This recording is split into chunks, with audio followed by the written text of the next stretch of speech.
Hello, beautiful people. Welcome to On the Bright Line podcast, tales from recovering food addicts from the perspective of a physician, a therapist, and an off-the-wall storyteller. We are not affiliated or endorsed by Brightline Eating, and all content presented in this podcast represents our personal opinions and does not represent medical, nutritional, or psychological professional advice.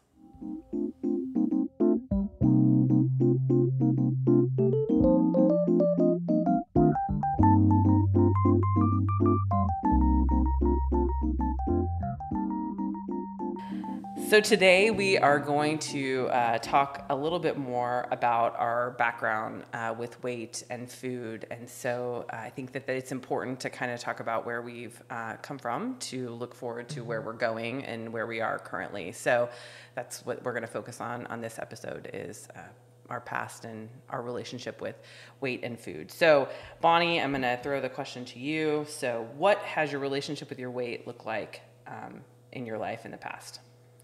So I talked a little bit last time about in my family, we have a lot of eating disorders. I have had family members hospitalized for eating disorders.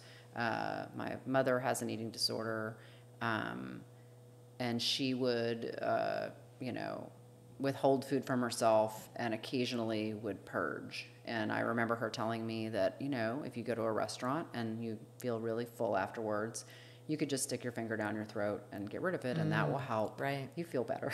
Right. So some very messed up ideas about that. My father was, I would say, inappropriately obsessed with all of our appearances, being sexually attractive as a female, a thin waist and big boobs and whatever was the thing. And so there was definitely a standard already of what was acceptable.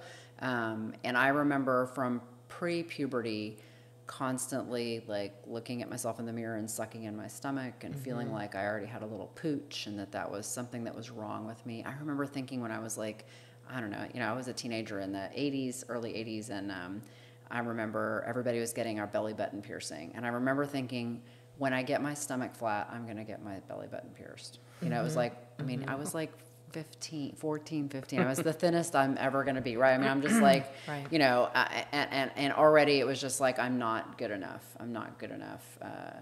And I would exercise obsessively.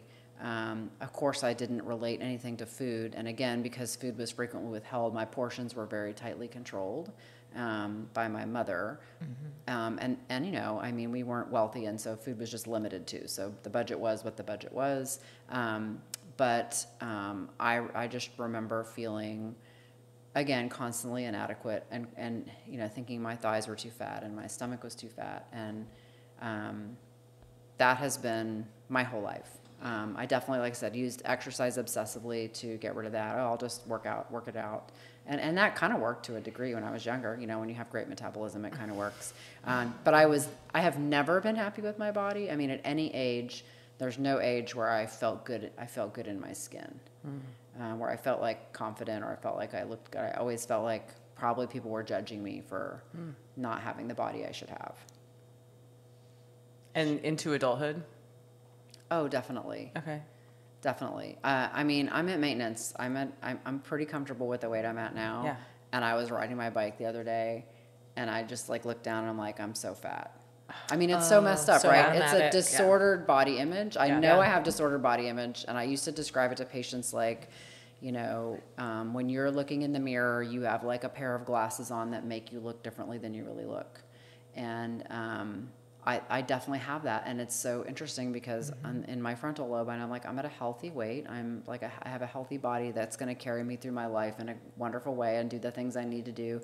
And I am able to ride 10 miles on my bike with high heels and everything else, no problem. I can do the things I want to do with my body, but I still have to consciously overcome the thought that my body is less than or not okay. Air quotes, doesn't look like it should. Yeah, it doesn't look like society it should. and our families have told us Yes. that it should. And, you know, since I've lost weight, I have some skin hanging, right? I have skin hanging on my thighs, and we've talked about Let's this, not right? talk about yeah, the that's skin. a whole other thing. And so, you know, I have stretch marks from having 2 children and from being overweight. Yeah. I got stretch marks in my thighs when I was 16, you know, just because I rapidly developed and was a little heavy in my carb-laden diet at home.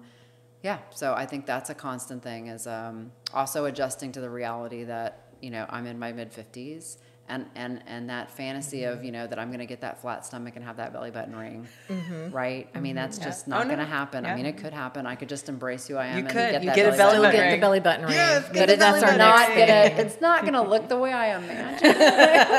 And you know, I am working toward making peace with the fact, again, that this body is a vessel to carry my mind and my soul through this life for me, and to be able to help me be with my kids and my grandkids and my husband and my family and my friends. And that's what this body is for. It's not for what someone else needs it to look like. And again, that was ingrained in me inappropriately from a very early age, that I am a sexual object, that I am an object of visual delight, pleasure and for that someone else. I need to look a certain way for other people. Yep. And you know, as I've even tried to settle on what do I want my final weight to be, right? It's about, am I looking in the mirror and judging what I want my body to look like for me? Or am I still using that lens of what other people need my body to be? And I don't know that I'm able to separate that even still. That's a journey I'm on. That is a really tricky thing to tease out. Am I pleased with this, or am I still projecting upon myself the view of what society tells me I should look like, right? Yeah. How about you, Meagan? Oh, me next? Go. Okay. So I think for me, I became overweight as like a 13-year-old during puberty is basically when that happened. And so I had done ballet before that and decided basically that I was going to quit, and then didn't bring on any other exercise in my life, and my eating habits did not change. So I think at that point I had been physically active enough that the weight didn't become an issue until I stopped. And then when I stopped is when all the weight came on. And so being an overweight 13, 14, you know, teenager through middle school and high school was very traumatic for all the reasons which I'm sure everyone can identify with. Got made fun of, and really didn't, you know, being an overweight girl in the 90s is when I was a teenager and in high school. There wasn't clothes for plus size women. There weren't clothes for big girls, cute clothes especially. There was old lady clothes. Right. And I remember kind of taking on this tomboy persona because I could fit into men's jeans and big t-shirts, and then that's what I could look like and cover up, you know, my obesity, and not and didn't feel comfortable in my own skin at all because of my weight, but felt like I had no options because there wasn't a choice. So fast forward a little bit until I think it was my early 20s, like 21 or so is when, you know, and that was the early aughts, like 2001, 2002, they started making cute clothes for plus size women. Like it was like kind of a, you know, there was kind of this big evolution within the fashion industry that like, okay, plus size women are a thing. They're here to say we got to make clothes for them, right? And so at that point, I really just embraced, and before it was even called the body positivity movement, I embraced the fact that I'm big, I am who I am, and that I'm beautiful no matter what my size is. So I really got to an acceptance around my weight, and just accepted me for who I was. And then I felt like I could be beautiful, and I could be sexy, and I could be all the things I wanted to be, and I could wear the clothes I wanted to wear because now they were making them for me in my size, no matter what my weight was. And so it's interesting now because having lost a significant amount of weight, I almost feel traitorous. Traitorous. Yeah, That's the word. that's The right word. I feel like a traitor to the body positivity movement because I'm losing weight, and not that, because I think that I always espouse the virtue of like, you can be healthy at any size, which I think is maybe not true.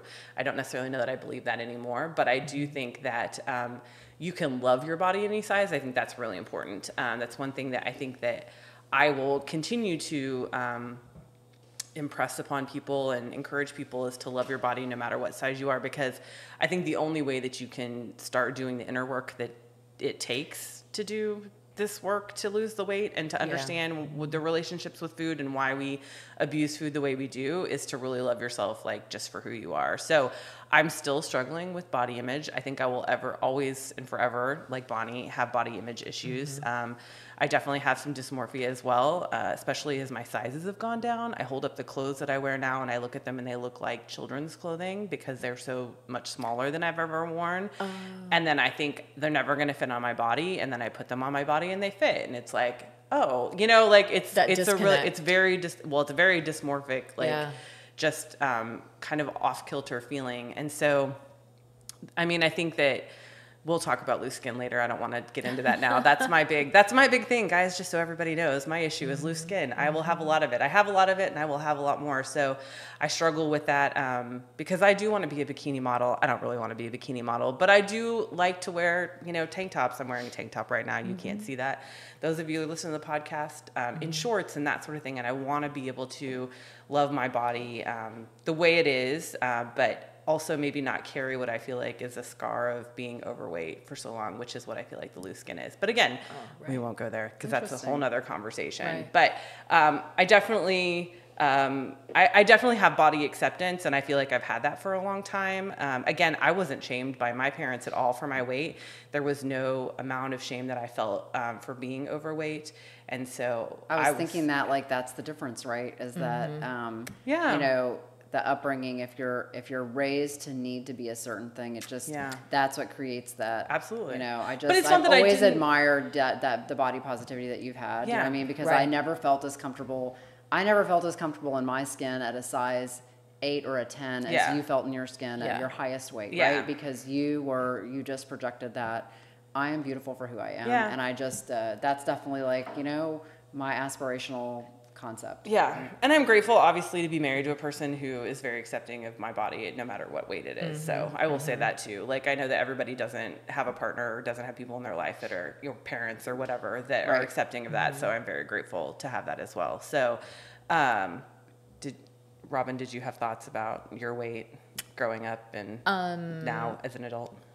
I kind of grew up in a family where, you know, just like Bonny was saying, there were some really rigid beliefs about what was attractive. I can remember my sister and I had been given nicknames, probably by my dad. One of us was Bubble Butt and the other one was Thunder Thighs. As preteens. Right, that those were our nicknames. They're both tiny, just so everyone knows. And Robin's never had a significant struggle with your weight, right? I have not. Not that doesn't mean that she doesn't understand anything. It just means that she hasn't. That has not. It was an inappropriate nickname. Super inappropriate. But that, you know, that like Bonny, like you were saying, that projection that society puts on us of what we quote unquote should look like. And again, yes, I know this is a podcast, but I'm 5'2" with bright red hair and glasses and no cleavage. I am not, you know, just a member of the A Cup Club. I am its president.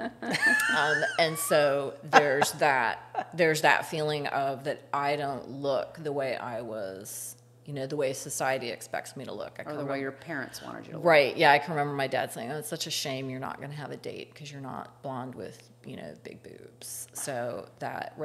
And this is why I love my parents. Right, I love your parents. Love you, too. Mom and Dad. We all love Meagan's parents. We love her parents. Right, but it's that, I think that, again, it's the messages that we either get or don't get about what our body, you know, quote unquote, should look like, right? And the joke about should is, you know, don't should all over yourself, and it is a struggle to not. Well, but I should look like this. I should, you know, have the flat tummy with the pierced belly button, and I shouldn't have the skin. And it's that, I think that is definitely a struggle that everyone feels. Yeah, I bet if we polled 100 people off the street and asked them if they're happy with their body, we would get an almost zero response. Oh, yeah, for sure. It's such a shame. It's such a shame that it is. Like, it should be the focus that we all just want to have healthy bodies so we can live a wonderful life. Absolutely. That really should be the But focus. we live in a society where there's so much value put on Appearance. Right, Yeah. right, and can it just be, you know, I want this meat suit that I'm in, to, Bonnie, like you were saying, to Meat just, meat suit. Want my little meat suit to carry me along on the journey. Yeah. Yeah. Right, it's the vessel that I reside in, and what is the journey that I want to be on? Do I want to be able to, you know, hike or ride a bike or keep up with kids or, you know, do XYZ hobby? Yeah. And so how do we get ourselves to that point, but not necessarily obsessing about, well, what size do I Yes. fit in? Yeah. You know. Yeah, that's a struggle for me Yeah. still. So, Meagan, Yeah. what has your relationship with food look like, and what does it look like now? Yeah. Well, I talked about this a little bit before, that food was always a comfort for me, and that was the love language that I think my mom spoke in. And so it was celebratory occasions. We had this special meal. So for the birthday, you got to choose what you wanted to eat, and the cake, and the, you know, all the things, the NMF, the not my food stuff, right? So I think that for me, it was always like a celebratory, special love that my mom showed was through this food. And it was, for the most part, not healthy things, you know, and that was not what I was craving. It wasn't what I was ever craving. I wasn't craving, you know, a salad. Give me a good green salad. I wish, you know, but not, you know, definitely not. I think then as I became an adult and made choices for myself, my thing was, and I know you and I have talked about this, is like, it wasn't like at the end of the day I was like, oh, I'm going to have a drink because I had a hard day. It was like, oh, I'm going to have a special meal. And like, even in so much, and I've been married for 13 years now. And so, I mean, you know, I can remember my husband even saying a couple years ago, like, oh, what do you want me to cook for dinner tonight? I know you've had a hard day. Like, and like knowing that was my, like, that was how to show love to me, not because he was trying to, like, you know, feed me Make you bad unhealthy? food. Yeah, no, Right. no, not at all. Not at all. No, just that was, you know, he was trying to show love to me in that way. And so, I think that was how I abused food. It was like, okay, I'm going to do the indulgent, you know, super rich, cheesy, whatever, you know, whatever the case might be, carby thing that I wanted to eat because that was going to make me feel better. Or I thought it was going to make me feel better. So today, I am, you know, over 200 days bright, and I'm, you know, doing BLE and following the program. I think that I realized that I never ate enough vegetables in my entire life because this program is very vegetable heavy. I think that I feel so much better when I eat this way, and my body responds obviously very positively when I eat this way. And I'm more satisfied with food now than I think I ever was before, because it's like I eat and I'm comfortably full. I'm part of a mastermind group, which is one of the accountability communities within BLE for those that aren't part of the program. And the other women in my mastermind group, we talk about this all the time. It's like, we don't have to eat to this point of like over fullness. Discomfort. Yeah. Right? And so it's like being able to eat till you're satisfied and like you're full, obviously like weighed and measured, you know, the food that I eat, it makes me feel good because I'm like, I've given my body what it needs to do the thing, right? Like to live the life. So we were talking about our relationship with food, and this is Bonnie. When I was a kid, again, I was definitely denied food because my mom was always worried about us being, you know, overweight. My sister and I used to sneak food, and there was no food in the house. Mom didn't buy candy or like any, like I didn't know what soda was until I was a teenager, I think. So one of the things my sister and I would do is we would make butter balls, which is that we would get flour and butter and a little sugar and knead it together in our fist and put it in the toaster oven and then eat it. Right. Or sometimes just raw. Right. We also used to sneak our little sister's baby food because it was, I remember bananas, like jarred bananas tasted really good. Because we lived in the Northeast, and again, we were not well off, and Mom would drive to the store like once a month or once every 2 weeks for groceries. And so fresh fruit. I remember like her buying grapes and then I just ate them all and her being infuriated. You ate all the grapes. You know, how could you have done that? You know, like they were for everybody, right? But I was really hungry and I wasn't getting those things. So my early relationship with food was just a lack or a craving for food. And then I think that definitely led to like the bingey kind of things that I did later. You know, when I became an adult and moved out, I was also really strapped for cash, so I didn't overeat too much because I didn't have any money to do that. So I remember just getting the double box of package of pie crust, a dozen eggs, and a package of spinach, and just making 2 quiches and having 1 slice per meal for 12 meals. Yep. So I didn't have a lot of chance to like way overeat then. But as soon as I had the means, I definitely started indulging myself. It was indulging like I deserve this now because I can afford this, or I can make the choice myself. I can make the choice myself. I can, you know, I get to have this, and I can have as much as I want. Yeah. And definitely a lifelong feeling of there won't be enough for me, right? There won't be enough, and so I need to eat more because there's not enough. Or a fear that there wouldn't be enough, or that I wouldn't feel full, because I think that's probably how I felt most growing up, like leaving the table when I was growing, right? And having like, you got 1 piece of chicken, the spoonful of green beans and mashed potatoes, or whatever you got. Right. And so I think when I started like on this program, I think I'm still, like I'm weighing my food, and I know it's enough because I know how I'm going to feel after I finish it. I'm full, but I still eat too fast because I still have this panicky feeling that there's not going to be enough. That's a subconscious feeling of it not being enough. Yeah, that's interesting. That's interesting, and I think that probably speaks to a lot of people's experience with food of, you know, either there's not enough, or Meagan, like you were saying, that, you know, food is love. I think that's definitely the story in my family. You know, I love you, so I baked you cookies, or it's your birthday, and so you get to pick, you know, whatever it was, you know, that your special treat is. You know, I think in my house growing up, my mom liked to cook, so there was always food, but we did not have, same thing, no soda. You could have ginger ale if you were sick, right? Like there were certain things that it was like, oh, you know, if... That was the same in my house. There wasn't soda, but we could have Sprite if we were sick. So. Oh, right, right. And so those memories that I think we've created of the links between food and joy, or food and happiness, or food and comfort, we take those forward and then live those in our adult life, right? And I remember like realizing, I can go through a drive-through as a grown-up. I have money in a car now, right? And that freedom of there's all these foods that we didn't have growing up, right? Like I remember being in college and like discovering mac and cheese. We did not have that in my house. Right? And like... Well, we didn't get boxed mac and cheese. Mom made it from Of course she did. Oh, of course she did. See, and I don't ever remember a birthday cake, ever. There was no sweets. Right. There was no sweets ever. Like there was no... I don't remember my mom making us something like that was indulgent, ever. Yeah.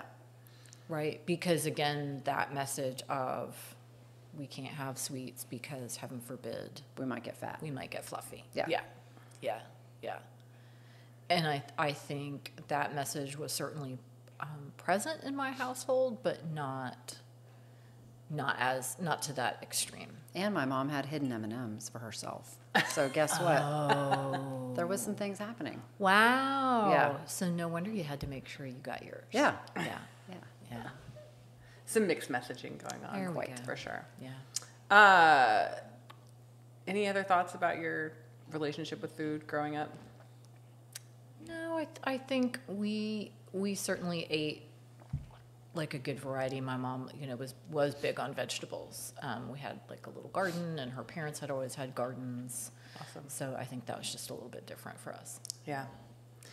So the last question we're going to talk about today is what efforts have you gone through in your life to live in a right-sized body prior to BLE? We'll start with Bonny. So, yeah. Her eyes got really big. Like I talked about, I don't know that I ever thought I achieved a right-sized body because I guess I just wanted to look like a little stick figure even as a teenager. But, yeah, so I definitely have done Weight Watchers. I've done calorie counting. I've done low carb. I did Atkins for a while. I mean, I was like eating bacon and pork rinds and I don't know, like, because the food addict that I am, right? It said you could have unlimited fat, so by golly. Yeah. Right, I did. Done. And I lost weight with all of those methods and of course immediately gained. As soon as I would hit any kind of a touch point of like, oh, this might be a good weight, Right. I would immediately binge and just, go off the rails with whatever the limitation was of the program and go back up. The most success I ever had was when the three of us were doing exercise. Yep. So we were all in an office together, and we actually had a personal trainer start coming to the office, and that was really great. And we started working out 3 times a week, and then that kind of evolved into us doing Mud runs. And we Yeah. did eventually sprint triathlons. We Right. took swimming lessons together and bike together, and it was great and emotionally healthy and physically healthy. But I definitely was using that. I mean, I can even remember like, oh, I get to have another drink because Yes, we did because a run. we did a or run. like, Yes. hey, let's all go out to eat and get Yes. drinks Yeah. after we do the runs. Yeah, absolutely. I mean, I remember That that. was the too. I have reward. pictures of us. It was like, yes, oh yeah, like we with can eat beers in whatever our we want hand. today Yeah, because we did a run this morning. But I So- felt better about my body then. I still didn't feel like I was at the right size body, but I felt like I was getting there when Yeah. we were doing those things. And then, of course, what would happen is I'd get an injury. Something would happen. Yeah. All of us went through that. Like you get an injury, and then it's like, well, I can't exercise now, so Right. oh, forget it. And then I just gain a bunch of weight back and Right. feel terrible. And yeah, so I think that was probably the last time I worked at trying to be in my right size body. And then I really went through a period of several years of a lot of life stressors. And I think I kind of remember just literally looking in the mirror and being like, you know what? You're hitting your 50s. This is okay to look like this now because this is how people in their 50s look. And I just need to make peace with it because I don't have the energy for that. I don't have the energy for that anymore. And I didn't feel good about myself, but I literally just closed my eyes and looked away. Yeah. And that's really what I did up until I started this. Yeah. Robin. I can remember being in college and my mom had some diet pills. And I can remember like taking diet pills. I can remember, like Bonnie was saying, kind of doing the diets, keto and paleo and this and that. I think early on, being the therapist, I gravitated towards the kind of the cognitive behavioral books regarding weight loss, which there's several programs right now that are really really big and popular, because again that resonated with me. The what you say to yourself in your head leads to how you feel about something, and that leads to the behavior I'm going to take, right? So if I say I had a bad day, so I deserve a treat. And then that allows me to like feel comforted and then take an action to, get to choose the bad, sweet treat or whatever it is, right? But then I get to justify and rationalize that. Yeah.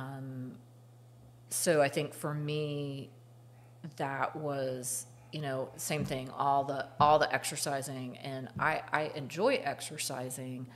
But it was definitely like a calculation of, okay, I ran this much, so now I can have this much more food. Bonnie and I are nodding our heads, just so you Right. know. Yeah, We're in right. agreement here. Oh yeah, I can remember us like sitting around the lunch table in the office and like, discussing, how much were we going to exercise, and then what could we have to eat, and could we go ahead and We go were out? really into that. How many calories did we burn? Right. We all had our little tap and track. tap and track, tap and track, right? tap and track. Right. So I, and those, some of those strategies can be helpful for some people, but I think again, it's looking at the whole picture of what is actually sustainable, because the problem that I see across the board is, well, I'm going to diet until I get to that weight, and then then I check the box and I'm quote unquote done. And it's like, no, you're never done. It's about how do you choose a lifestyle that is sustainable. Yeah. And I think as a food addict, like that's the other thing, is recognizing that the food addiction is real. And that you will always have to be cognizant, much like other people who have other addictions, no matter what, they have to recognize that their addiction is real and that they will have to combat it for the rest of their life. Like being an alcoholic doesn't go away. Like being addicted to drugs doesn't go away. And I think people who are in, AA and those kinds of programs will say, right, like I'm an addict, like it's never, I'm done, I'm never recovered. Like I am an addict, I'm recovering, but I'm never recovered. Yeah. So I think that that's another thing that just accepting that this is just another form of addiction and that it's not ever anything that I'm going to be cured of, right? Like, we're not going to ever be cured of this. Like, it's just part of who I am, and knowing that, I have to live my life accordingly. And there was some grieving to make peace with that. Oh, Yeah. I mean, there's still grieving. Yeah. And there's grieving all the time. Like, you come up on, I come up on things where I'm like, oh, I didn't realize that this was going to have such an effect on me. Yeah. The emotions about having to let go of. Yeah. Whatever that is, like whatever the food is, whatever the, activity is, that sort of thing. And just realizing that, my life doesn't have to revolve around food anymore too. Like, and you guys know this obviously because we've changed our lifestyle, but the three of us, where we would used to go out to dinner and get drinks, now we go for hikes. And I mean, not that we don't eat, of course we eat together and that's not a problem, but it's not the central focus of our friendship anymore, where it used to be the central focus of our friendship. Let's find a place that has something really yummy to eat. And the activity was the eating. Right. Yes. Instead of the being together. Right. Yeah. The connection. Yeah. So personally, to answer the question about what I've done to be in my right size body in the past, I think it was always exercise for me. I did, I did some calorie restriction. I did a macro program at one point where I measured out my macros. I think all of it was very obsessive for me. That was, that it was something I could focus like intently on, and I could hyper focus on and stay hyper focused on. But it would only last for so long. And especially if accountability went away, that was always my thing. If we were doing something in a group, I could keep up with it. Yeah. But if I had to do it on my own, or I was left to my own devices and there was no accountability, I wasn't going to keep up with it. You know what I mean?